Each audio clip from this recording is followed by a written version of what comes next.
En 1988, Mikhaïl Gorbatchev, dirigeant de l'Union soviétique, réduit les forces soviétiques stationnées à l'est du rideau de fer et reconnaît le droit des peuples à l'autodétermination.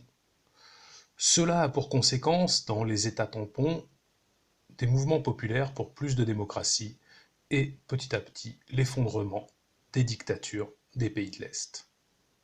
Le symbole, c'est la chute du mur de Berlin, le 9 novembre 1989. En 1990, on assiste à la réunification de l'Allemagne, et en juin 1991, le bloc de l'Est est dissous, les ex-républiques soviétiques proclament leur indépendance.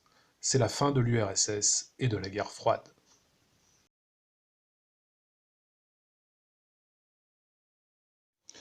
Dans les ex-pays de l'Est, les difficultés socio-économiques sont nombreuses en raison du passage brutal d'une économie planifiée, organisée par l'État, à une économie de marché.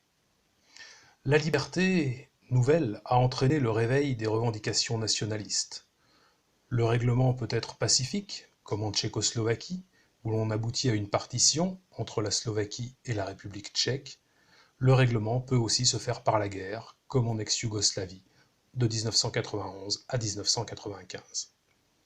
Cependant, à partir de 2004, les ex-pays de l'Est sont intégrés dans l'Union européenne, marquant ainsi la fin de la division du continent.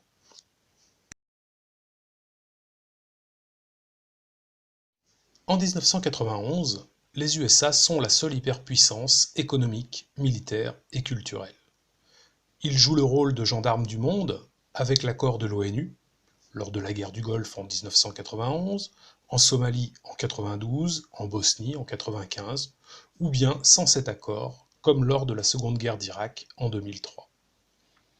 Cette hégémonie entraîne naturellement critiques et résistance. Les attentats du 11 septembre 2001 peuvent constituer une remise en cause par le mouvement terroriste Al-Qaïda de l'hégémonie américaine. De plus, de nouvelles puissances s'affirment sur la scène internationale.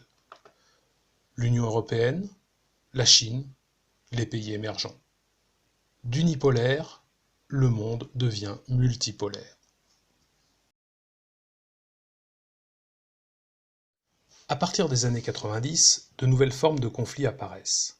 Des conflits intra-étatiques, à caractère ethnique, comme au Rwanda en 1994, des soulèvements contre des pouvoirs peu démocratiques, comme lors du printemps arabe en 2010.